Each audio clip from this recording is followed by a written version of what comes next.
시편 119편 129절부터 136절입니다. 저와 여러분이 교독을 하도록 하겠습니다. 주의 증거들은 놀라움으로 내 영혼이 이를 지키나이다. 주의 말씀을 열면 빛이 비치어 우둔한 사람들을 깨닫게 하나이다. 내가 주의 계명들을 사모함으로 내가 입을 열고 헐떡였나이다. 주의 이름을 사랑하는 자들에게 베푸시던 대로 내게 돌이키사 내게 은혜를 베푸소서. 나의 발걸음을 주의 말씀에 굳게 세우시고 어떤 죄악도 나를 주관하지 못하게 하소서. 사람의 박해에서 나를 구원하소서. 그리하시면 내가 주의 법도들을 지키리이다. 주의 얼굴을 주의 종에게 비추시고 주의 율례로 나를 가르치소서. 그들이 주의 법을 지키지 아니하므로 내 눈물이 시냇물같이 흐르나이다. 아멘. 오늘 본문은 119편의 17연에 해당합니다. 그리고 히브리어 알파벳 페, 그러니까 영어로 하면 P가 되겠죠. 페로 시작하는 각 구절들이 같은 알파벳으로 시작을 한다는 거죠. 근데 오늘 말씀을 보면 1절 첫 번 8절이에요. 한 연이 129절부터 135절까지는 하나님의 말씀이 놀랍다, 경탄하는 거예요. 그리고 마지막 한 절 136절은 눈물이 시냇물같이 흐릅니다. 그렇게 얘기해요. 이게 어떤 관계가 있을까요?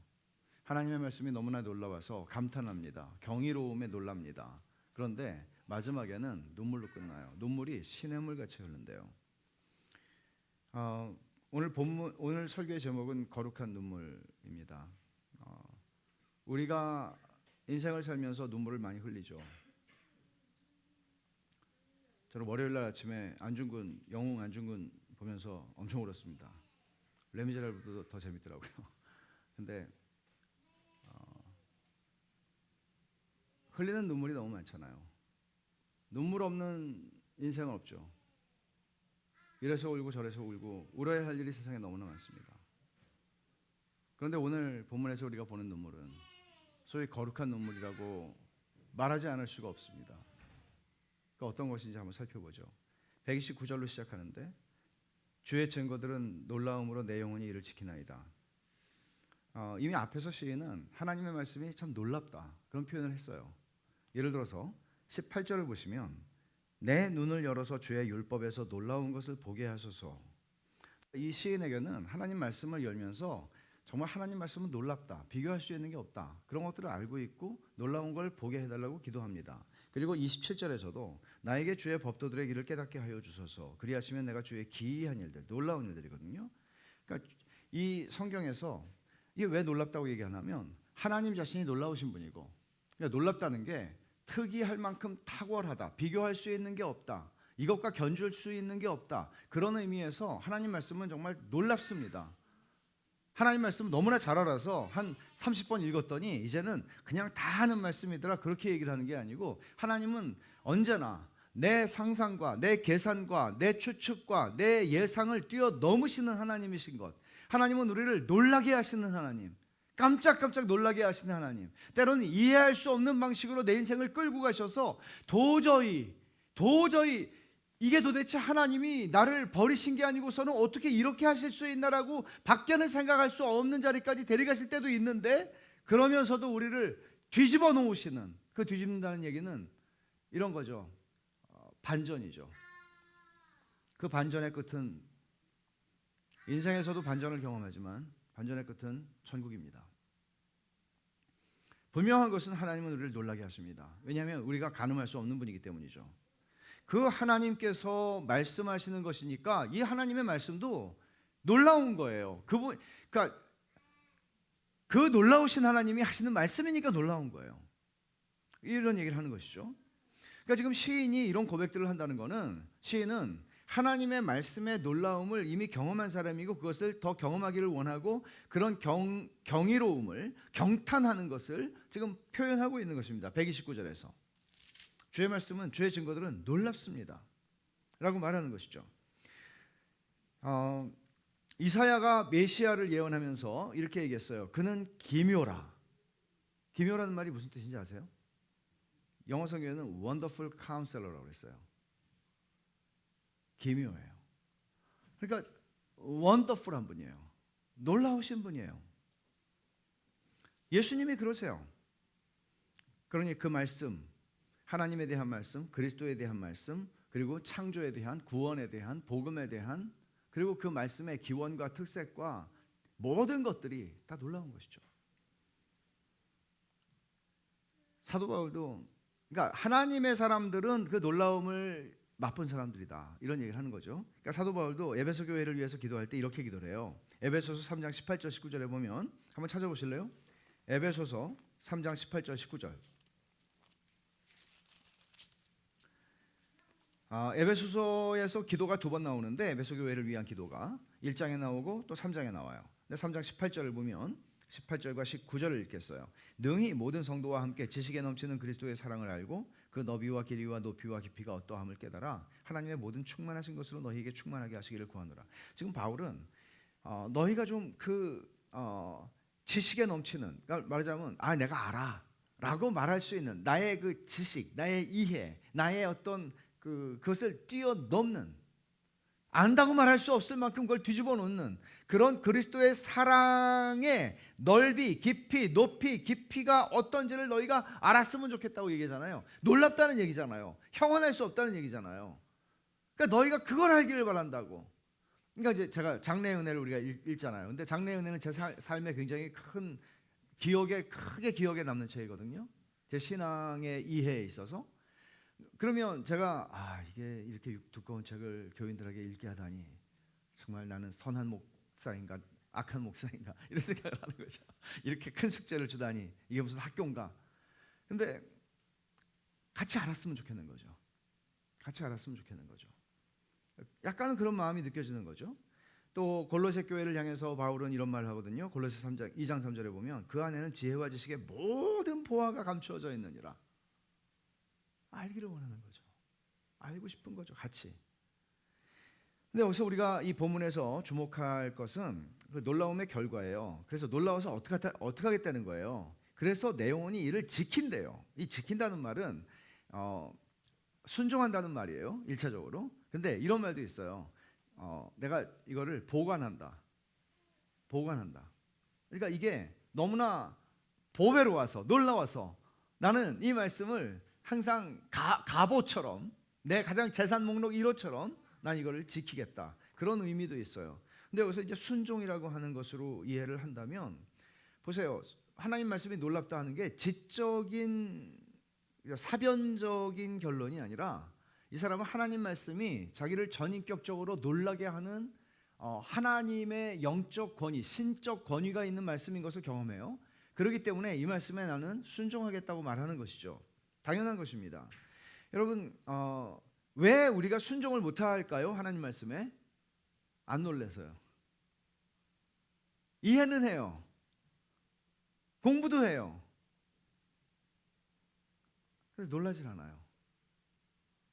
그러니까 놀란다는 게 이런 뜻이라는 거죠. 이거는 정말 신적 권위를 가진 하나님과 같은 거구나. 이 말씀의 권위는 하나님이구나. 놀라지를 않아요. 그래서 이제 성경에 보면은 그런 표현들이 덜어 나오잖아요. 특히 구약 성경에서 여호와의 말씀을 인하여 떠는 자, 떤다고요? 이런 거 생각할 수 있죠. 사극을 보면 왕이 말을 하는데 막 왕이 권위와 권력과 위엄이 있을 때는 막 떨지 않겠어요? 근데 왕이 좀 허접한 왕이면 신하들이 말 되게 안 듣잖아요. 막 통촉하시옵소서 그러면서 계속 지네끼리 싸우잖아요. 근데 왕이 권위가 있으면 그 앞에서 막 떨지 않겠습니까, 여러분? 그러니까 그런 걸 생각해 보세요. 그 말을 인하여 떤다. 하나님 말씀을 인하여 떤다. 예레미야 선지자도 말씀을 전하면 전할수록 사람들이 자꾸 자기를 때리고 자꾸 자기한테 못되게 하니까 하나님 말씀을 내가 전하지 않겠다 결심을 하잖아요. 근데 전하지 않을 길이 없어요. 왜 그렇죠? 예레미야 23장에 보면 이런 말씀이 있거든요. 선지자들에 대한 말씀이라 내 마음이 상하며, 예레미야가 내 마음이 상하며 내 모든 뼈가 떨리며 내가 취한 사람 같으며 포도주에 잡힌 사람 같으니 이는 여호와와 그 거룩한 말씀 때문이라. 여러분, 이런 예레미야가 어떻게 하나님이 이 말을 전하라고 하는데 그 말을 전하지 않을 길이 있겠어요? 자기가 무슨 취사 선택하고 결정할 수 있겠어요? 전하라고 그러면 그냥 간 전하는 거죠. 마음이 상하고 뼈가 떨리는데 어떻게 이 말씀을 자기가 뭐 전하고 말고 생각해 볼게요 뭐 이럴 수가 있겠어요? 한편으로는 모세가 하나님이 시내산에서 그를 부르셨을 때 이 핑계 저 핑계 되잖아요. 아직 떨지 않는 거죠. 아직 떨지 않는 거죠. 떠는데 뭘 못하겠습니까? 무슨 우리가 한번 생각해 보겠습니다. 시간을 좀 주시면 그런 말 할 수 없는 거죠. 그러니까 떠는 하나님 말씀의 놀라움을 발견하고 떠는 사람은 지금 이 표현에는 그런 게 있는 거죠. 주의 증거들은 놀라움으로 내 영혼 이를 지키나이다. 하나님 말씀에 떠는 거예요. 한번 여러분 성경을 이제 지금 우리가 나흘밖에 지나지 않았잖아요. 성경 잘 읽고 계시죠? 성경 읽을 때 주님 정말 주님의 말씀을 해서 내가 떨게 해주십시오. 이게 되게 중요한 거잖아요. 30절이 130절이 이어지는데 시인이 말씀이 놀랍습니다라고 말하는 이유가 하나가 나와요. 여기 주의 말씀을 열면 빛이 비추어 어두운 사람들을 깨닫게 하나이다 하는 거예요. 그러니까 우둔한 사람이 지혜로워진다. 이게 하나님 말씀의 놀라움이라고 그는 표현을 하고 있는 것입니다. 여러분 이런 경험을 하셨습니까? 난 정말 하나님 말씀 때문에 좀 똑똑해진 것 같아. 이런 경험을 하셨어요? 원래 똑똑하신 분들은 그런 생각할 수가 없죠. 근데 자기가 누군지 아는 사람은 정말 하나님 말씀이 나를 지혜롭게 하는구나 이런 생각하죠. 공감 이거 경험을 해야 되는 것이죠. 여러분 오래도록 몇십 년을 교회당에 앉아 있었지만 이걸 경험하지 못하면 우둔한 자죠. 여전히 우둔한 자인 거죠. 제임스 보이스가 왜 이 하나님의 말씀이 우둔한 자를 지혜롭게 한다, 우둔한 자를 깨닫게 한다는 것을 경험하지 못한다면 그 이유가 뭔가? 제임스 보이스는 이런 얘기를 해요. 인용하겠습니다. 당신이 이게 사실임을 발견하지 못했다면 당신은 실제로 성경을 연구하고 있지 않거나 성경이 당신을 판단하게 하지 않고 당신 자신의 제한된 견해로 성경을 판단하며 잘나고 헛된 마음가짐으로 성경에 접근하고 있기 때문입니다. 그러니까 성경이 나를 판단하는 게 아니라 내가 성경을 판단하는 자리에서 지금 성경을 보고 있다는 거죠. 내가 성경을 분석하는 거죠. 그래서 옛날에 그런 얘기를 한 적이 있어요. 농담 비슷하게 저 선배는 성경을 본문을 잘 쪼개. 근데 그래서 잘 쪼개면 뭐하니? 성경이 저 형을 쪼개야지. 그런 얘기를 했거든요. 성경이 우리를 쪼개야죠. 성경이 우리를 쪼개야죠. 성경이 우리를 쪼개면 우둔한 자가 지혜로워진다고, 우둔한 자가 깨닫는다고 그렇게 얘기하잖아요. 여러분 우리는 이미 앞에서 봤죠. 98절부터 100절 한번 다시 한번 가보세요. 주의 계명들이 항상 나와 함께하므로 그것들이 나를 원수보다 지혜롭게 합니다. 내가 주의 증거들을 늘 읊조림으로 나의 명철함이 나의 모든 스승보다 낫습니다. 주의 법도들을 지킴으로 나의 명철함이 노인보다 낫습니다. 그렇게 얘기하잖아요. 이사야 선지자도 동일한 얘기를 하거든요. 하나님의 말씀에 대한 우리의 태도가 왜 그렇게 중요한가 하면요. 이사야 57장 15절 한번 보세요. 이사야 57장 15절.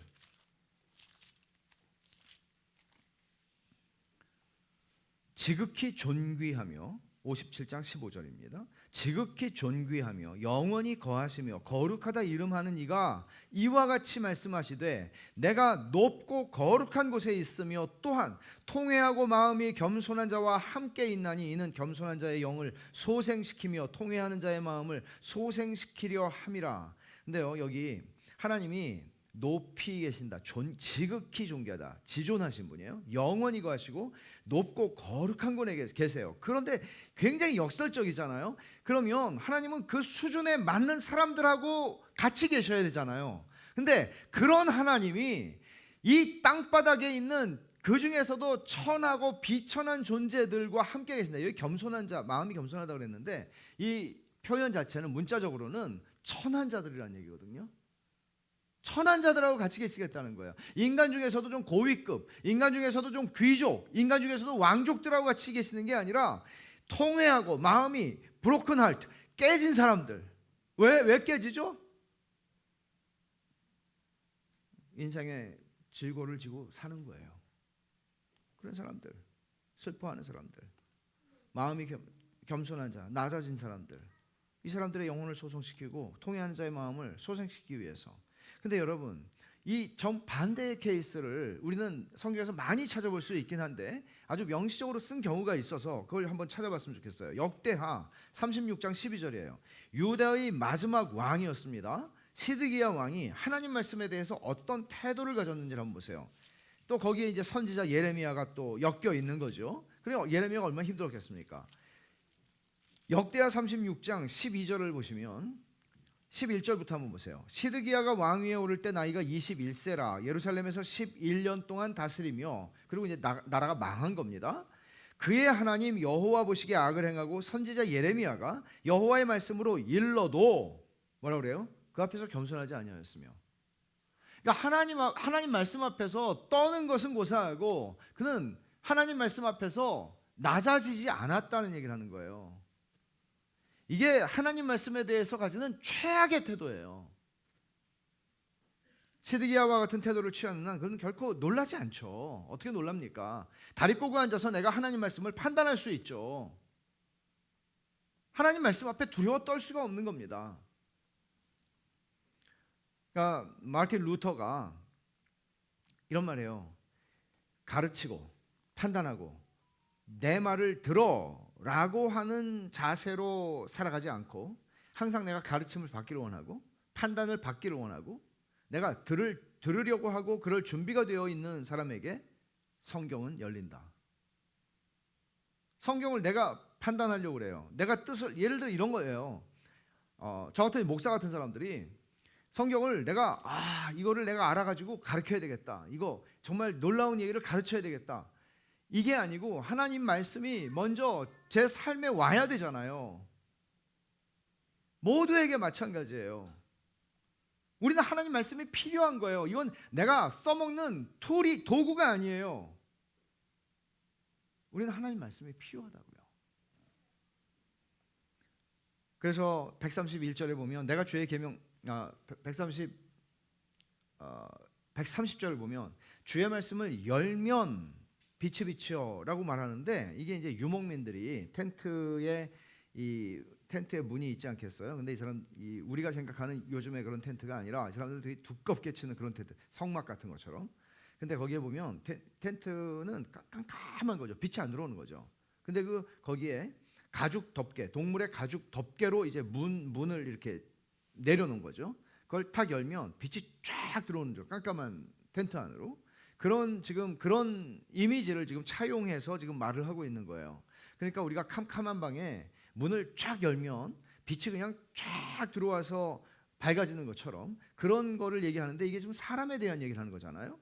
우리의 깜깜한 지성, 깜깜한 어떤 우리의 이 내면에 문이 열려서 성경이 쫙 비추어지면 그 영혼이 밝아진다는 거죠. 빛이 쫙 들어온다는 거죠. 그래서 어떻게 돼요? 우둔한 사람들을 깨닫게 한다는 거죠.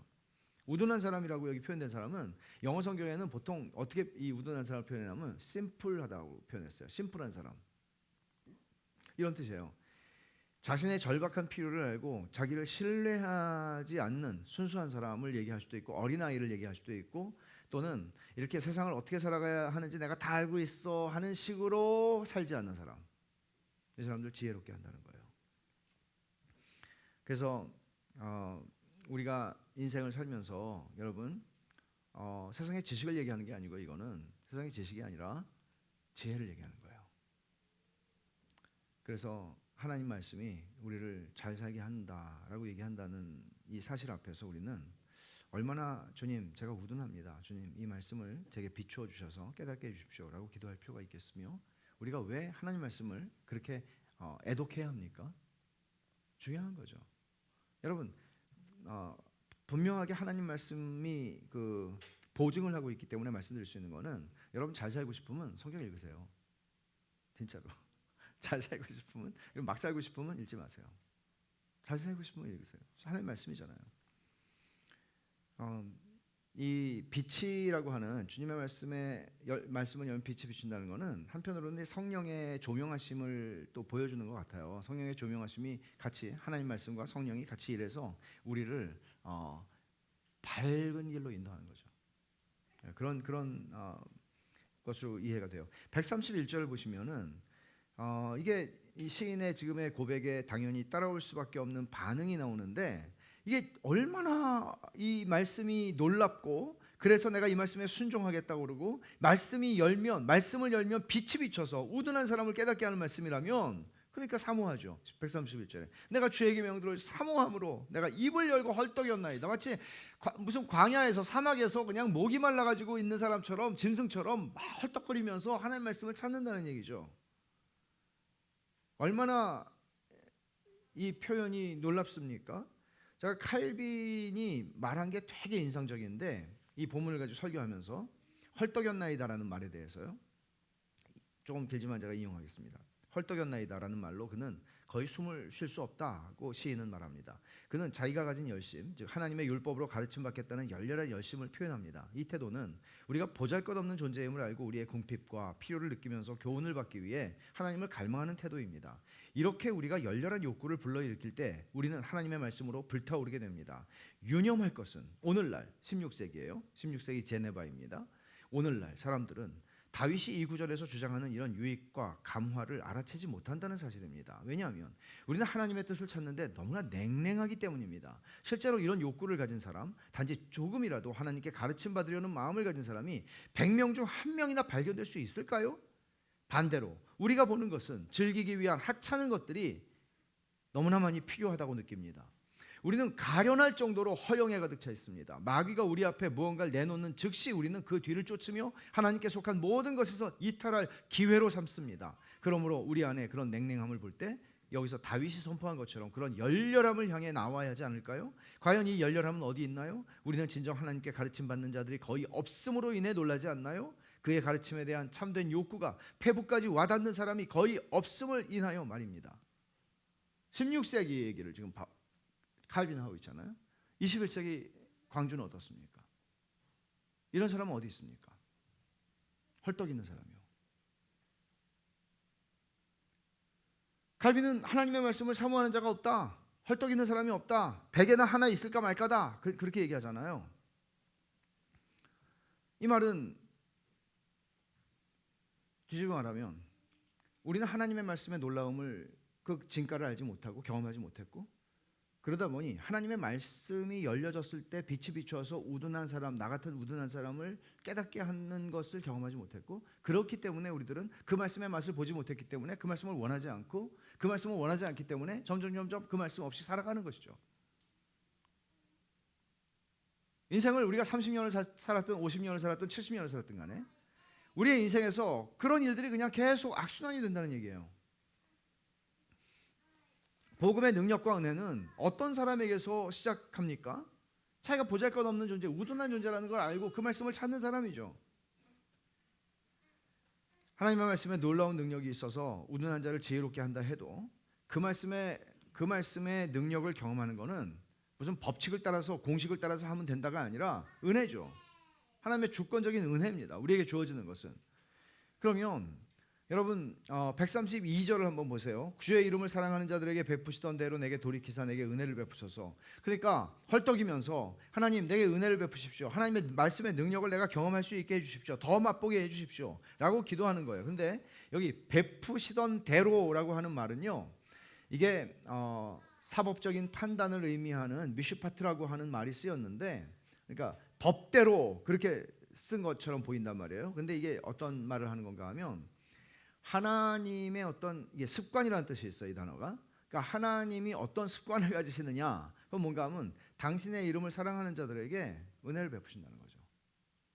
여러분 로마서 8장 28절 말씀 기억하시죠? 우리가 알거니와 하나님을 사랑하는 자고 그 뜻대로 부르심을 입은 자들에게는 모든 것이 합력하여 선을 이룬다고 하신 말씀이에요. 이것도 법칙이 아니라 은혜예요. 하나님이 그렇게 은혜를 베푸시는 습관이 있으세요. 그래서 시인은 여기서 더 나아갑니다. 33절, 133절을 보면 내 발걸음을 주의 말씀에 굳게 세우시고 어떤 죄악도 나를 주관하지 못하게 하소서. 그 말씀의 능력으로 나를 거룩하게 만들어 주십시오. 성결하게 만들어 주십시오. 그래서 어떤 죄악도 나를 지배하지 못하게, 나를 주관하지 못하게 해주십시오 라고 기도를 해요.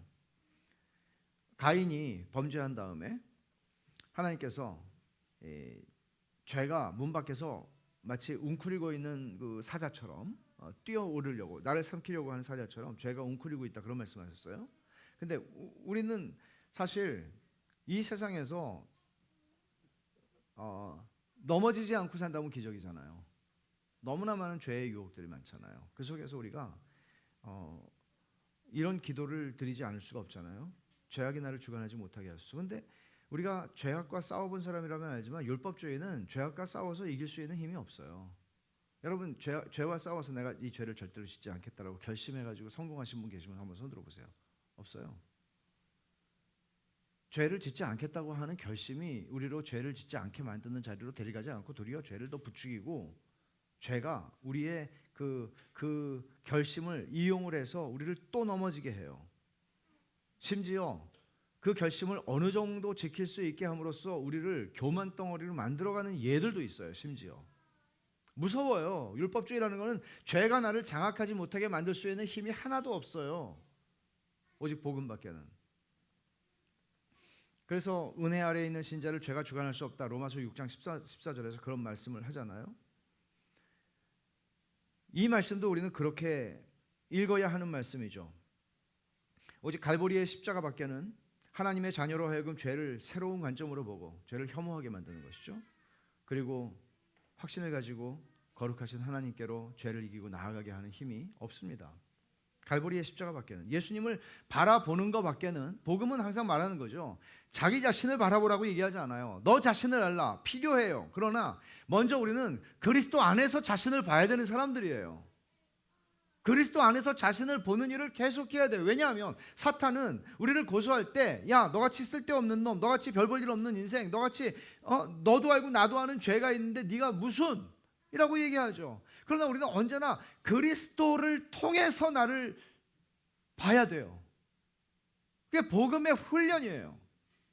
그리스도를 통해서 나를 보는 거예요.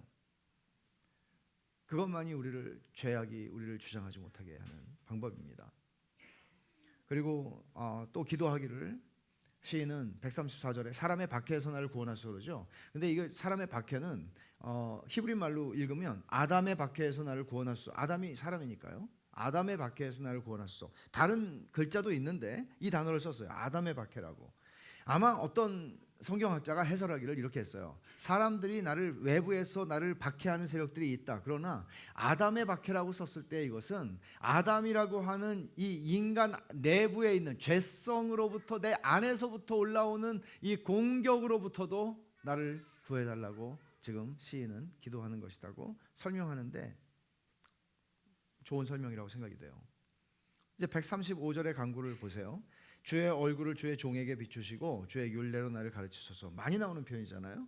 주의 얼굴빛을 우리에게 비춰주세요. 주의 얼굴을 주의 종에게 비춰주세요. 아까 임집사님도 기도하실 때 그렇게 기도를 하셨잖아요.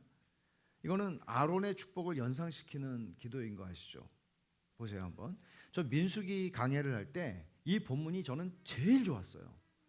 근데 이 본문을 설교했을 때 방송사고가 있어서 녹음이 안 됐어요. 전 인상적으로 제게는 너무 은혜로운 설교였어요. 저 자신에게. 민수기 한번 찾아보세요. 민수기 6장 24절.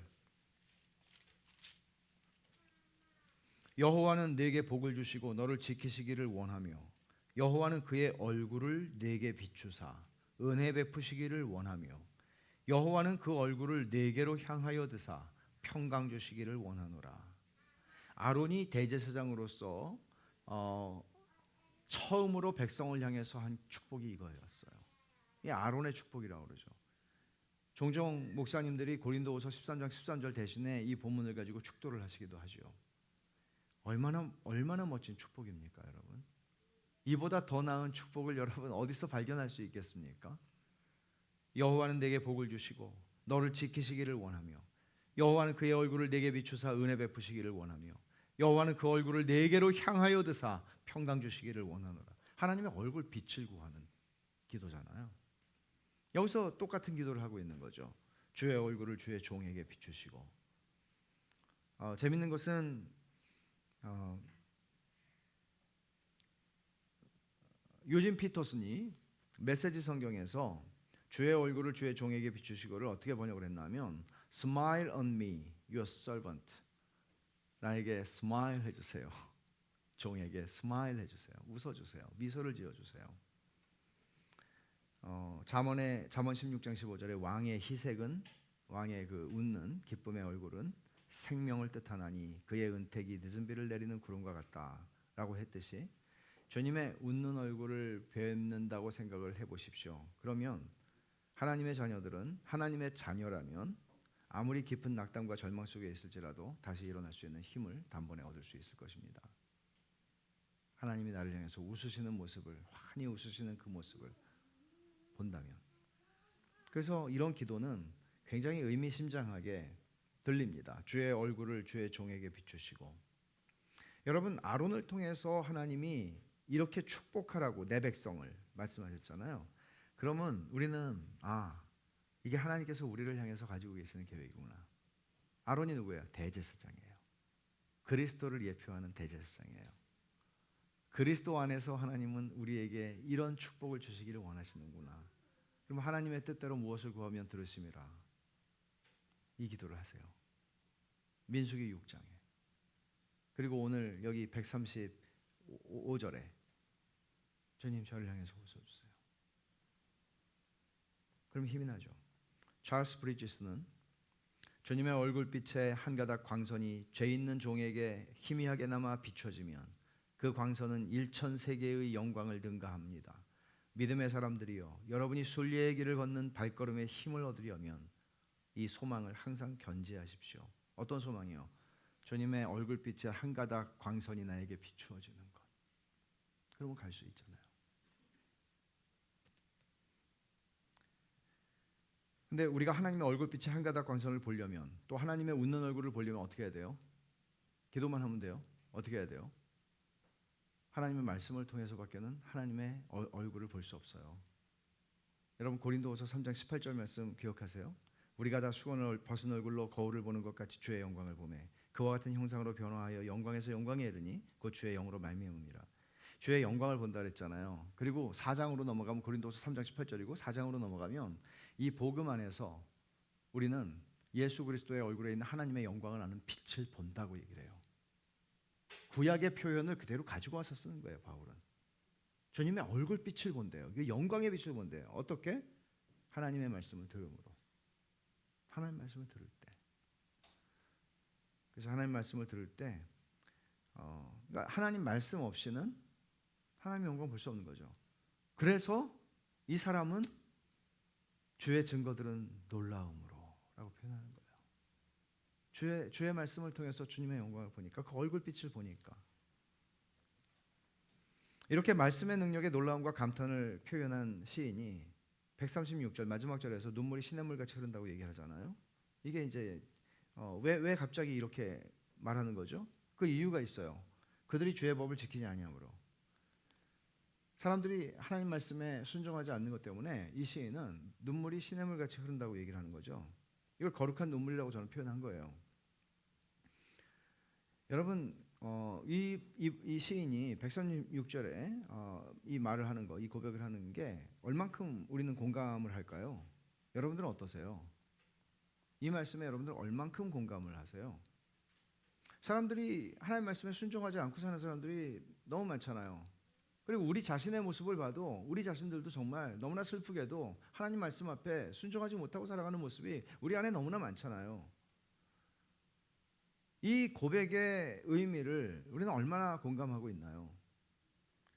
크리스토퍼 애쉬가 이런 말을 해요. 이 슬픔은 하나님의 말씀의 은혜에 대한 열정적인 사랑의 또 다른 면이다. 이게 무슨 말인가 하면, 하나님 말씀이 이렇게 놀랍다고 느끼는 것만큼이나 뒤집어 놓고 보면 그 말씀의 놀라움을 알지 못하고 그 말씀 앞에 떨지 않고 그 말씀을 우습게 여기고 가볍게 여기고 그 말씀에 귀 기울이지 않고 자기 뜻대로 불순종하며 살아가는 사람들을 볼 때 슬픈 거죠.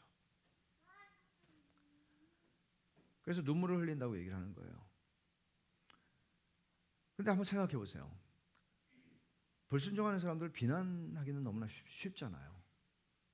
하나님 말씀에 하나님 말씀을 별것 아닌 걸 수도 여기고, 혹은 너무나 시드기야 같이, 아까 시드기야처럼 하나님 말씀이 예레미야를 통해서 주어지는데도 그 말씀에 아랑곳하지 않고 그냥 악을 행해 자기 길을 가는 거예요. 그런 사람을 보면 여러분 비난하고 정죄하기 쉽잖아요.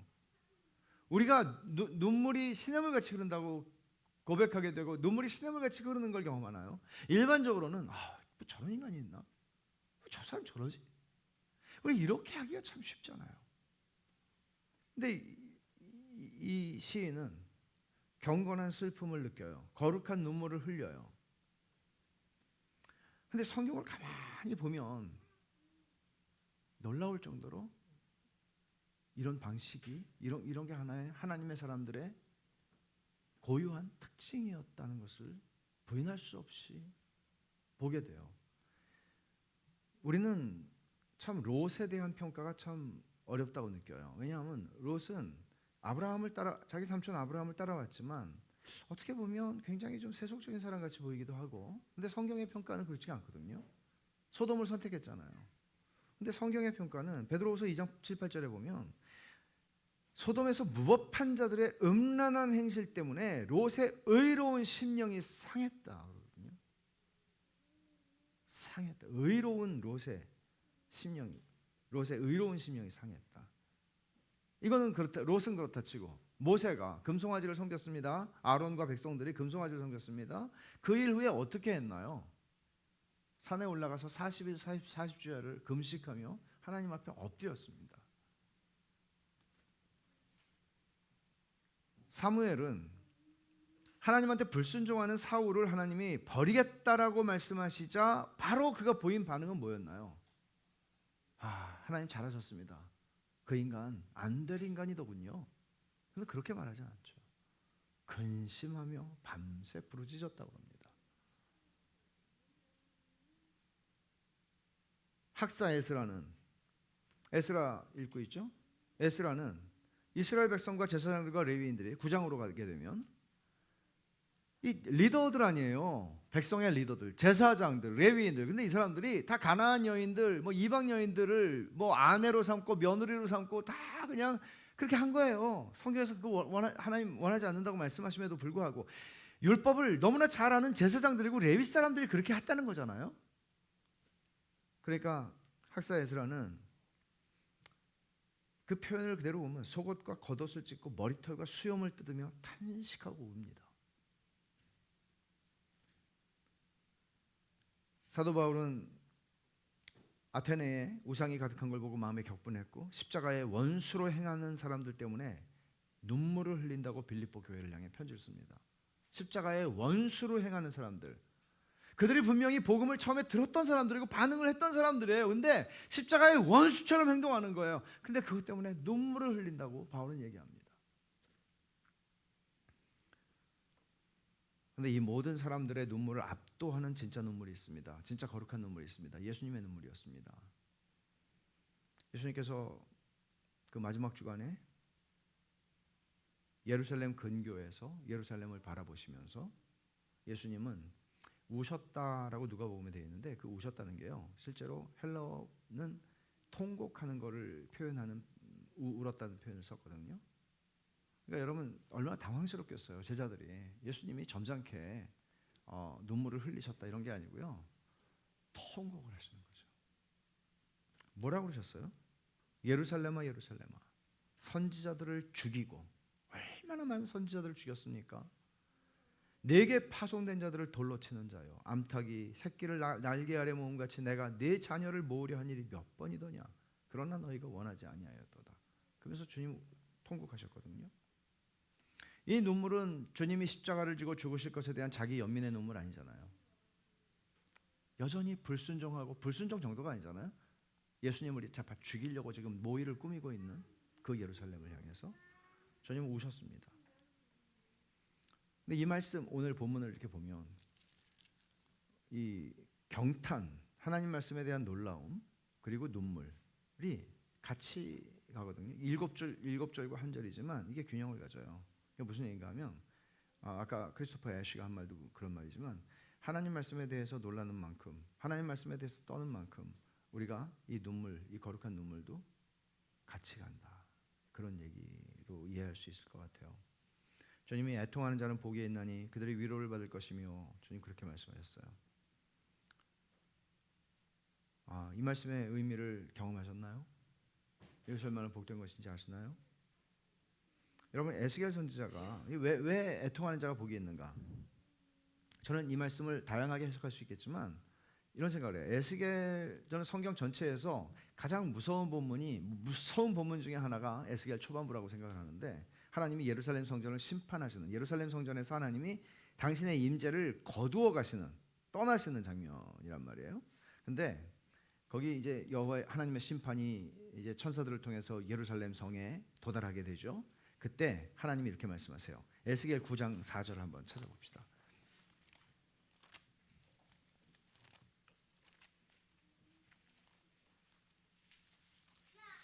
에스겔 9장 4절. 여호와께서 이르시되 너는 예루살렘 성읍 중에 순행하여, 이제 그 심판하는 천사에게 말하는 거예요. 예루살렘 성읍 중에 순행하여 그 가운데서 행하는 모든 가증한 일로 말미암아 탄식하며 우는 자의 이마에 표를 그리라. 왜 그렇죠? 나중에 심판이 임할 때 이 이마에 표가 있는 사람들은 면제를 시키는 거거든요. 근데 누구에게 표를 그리래요? 우상을 숭배하고 이런 가증한 일들 때문에 탄식하며 우는 사람들이요. 이 사람, 여기서 표현하고 있는 이 슬픔, 그리고 오늘 본문에서 우리가 읽게 되는 그 눈물, 이것은 하나님의 백성들이 가지기를 바라시는 하나님의 정서라고 생각이 돼요. 그래서 하나님의 종들, 또 하나님의 백성들의 구별된 특징인 거죠. 우리도 눈물이 있죠. 그리고 이 눈물이 아니면 틀렸어, 그런 얘기하는 거 아니에요. 근데 이 눈물은 있어야 한다, 주님이 말씀하시는 것 같아요. 이 말씀을 보면서 굉장히 많이 자신을 돌아보게 되더라고요. 롯의 의로운 심령, 사무엘이 밤새 부르짖고 근심함, 모세가 40일 40주야를 하나님 앞에 나아가 금식하며 엎드림, 사도 바울, 학사 에스라, 그리고 예수님,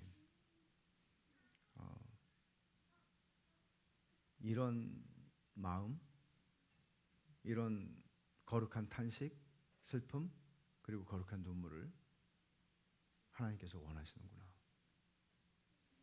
그래서 우리는 불순종하는 세상 속에 살아가고, 우리의 교회 생활 속에서도 더러 불순종하는 일들이 일어나고, 그럴 때 하나님은 이런 눈물을 원하시는구나. 이런 눈물이 시냇물처럼 흐르는 목사가 되고, 이런 눈물이 시냇물처럼 흐르는 성도들이 되고, 이런 눈물을 시냇물처럼 흘리는 교회가 되면 좋겠다. 주님, 그런 은혜를 주십시오. 그렇게 엎드리지 않을 수가 없죠. 같이 기도합시다.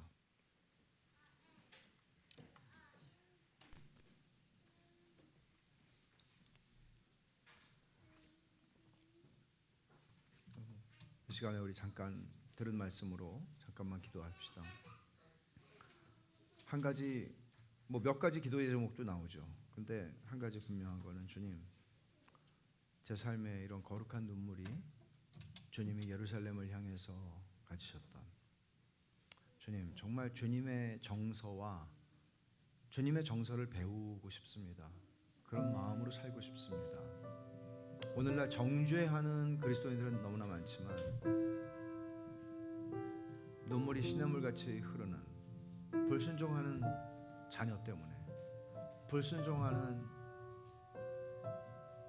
사람들 때문에, 그런 믿음의 사람들이 필요한 것 같아요. 이 시간에 우리 같이 한번 그런 은혜를 구합시다. 정죄하는 것보다 거룩한 눈물을 흘릴 수 있는, 거룩한 눈물이 제 안에 있게 해주십시오. 주님, 그런 교회가 되게 해주십시오. 같이 한번 기도합시다. 같이 기도하겠습니다. 하나님 아버지 감사합니다. 주님께서 오늘 주의 말씀이 얼마나 놀라운 것인지, 이것이 하나님의 말씀이기에 아버지 하나님, 주의 말씀을 열면 빛이 들어와서 우둔한 사람을 지혜롭게 하는, 우둔한 사람을 깨닫게 하는 말씀이어서 시인은 헐떡일 정도로 그 말씀을 사모한다고 고백을 했습니다. 오 하나님 아버지, 저희들이 그 말씀의 맛을 더 알게 해주셔서 아버지 하나님, 이 말씀 없이 저희들이 어떻게 지혜로울 수 있으며 어떻게 잘 살 수 있으며 하나님께서 허락하신 인생을 어떻게 제대로 살아갈 수 있겠습니까?